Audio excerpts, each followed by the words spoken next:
Welcome to the Get Trauma Informed podcast, dedicated to unraveling the complexities of trauma, its pervasive impact, and the journey towards holistic recovery and realignment.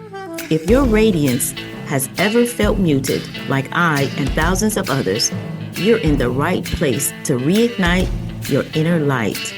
I'm your host, Wellness Coach Liz Blanding, and this is the Get Trauma Informed podcast.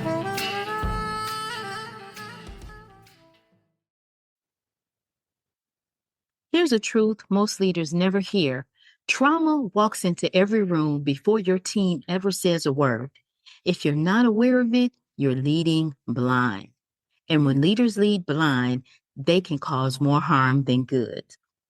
Welcome back to the Get Trauma Informed podcast. I'm your host, peer-to-peer wellness coach Liz Blanding. And today, I want to take us deeper into defining trauma-informed leadership. Trauma-informed leadership means you understand that people bring their whole selves, their past experiences, their nervous system responses, their survival instinct into work, church, and community spaces. It means shifting from what's wrong with you to what happened to you. And even further, how can I create an environment where you can function, grow, and contribute without being re-traumatized? Let me share a story from my own life. Many years ago, I was working at an insurance company. I had recently been in a serious car accident and returned to work too soon. One day, when I was in the ladies' room, my legs locked up completely. I could not move. I had to sit there, rubbing my legs and forcing circulation back until I could stand and walk again. Finally, I pulled myself together and walked out, only to find and be met by my supervisor at the door. She was furious, yelling, screaming about missed calls, about the percentage rate dropping because I was away too long. She slammed the claim basket of paperwork against the wall right there in front of me. Now, here's where trauma showed up for me. Instead of handling the situation properly, instead of reporting it up the chain of command, my nervous system went straight into survival mode. I didn't feel safe. I retreated, and ultimately, I quit the job. That moment wasn't just about me. It was an example of non-trauma informed leadership.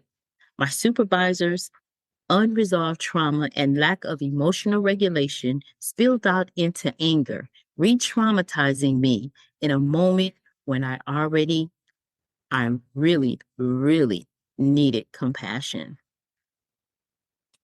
This is why trauma-informed leadership is not optional. It's absolutely imperative in the workplace, in the church, in schools, and every organization.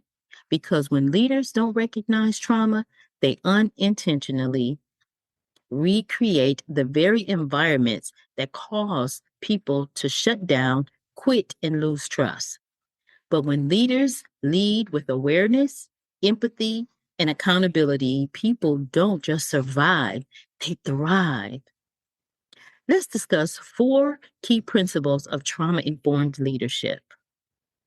Number 1, awareness. Assume trauma is in the room. Many of your team members carry invisible wounds. Number 2, empathy. Lead with compassion, response, instead of instantly reacting. Number 3, boundaries with accountability.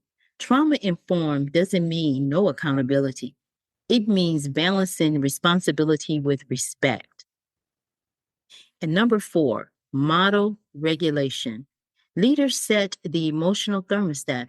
If you are calm, your team feels safe enough to focus and to contribute. Now let's talk about some action steps that leaders can take. You can begin meetings with a moment to breathe, center, and check in. You can train supervisors and managers in trauma-informed practices.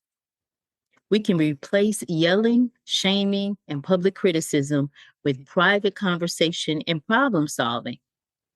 We can create a culture where employees, members, or volunteers feel safe bringing concerns without fear of punishment. My experience at the insurance company taught me something powerful. When leaders aren't trauma informed, people retreat. But when leaders are trauma informed, people rise. This is the kind of leadership that heals, the kind that builds trust, and the kind that transforms not just organizations, but lives. I'm going to repeat that. This is the kind of leadership that heals, the kind that builds trust, and the kind that transforms not just organizations, but lives. And just a reminder, at Oasis Wellness Centers, we have trauma-informed leadership masterclasses. We host courses, all designed to equip you with the tools to lead with awareness, empathy, and accountability. If you're ready to take the next step and grow as a trauma-informed leader in your workplace, church, or community, visit oasiswellnessctrs.com to learn more and register today. We are recovering one breath at a time. Give yourself grace and stay fearless. Bye for now. It's time to buckle up. No more suffering in silence. Our Power Pack journey to recovery and realignment starts now. Remember, you are collateral damage on someone else's warpath. Trauma is not your fault. Recovery, however, is your responsibility. I'm your host, Wellness Coach Liz Blanding, and this is the Get Trauma Informed podcast.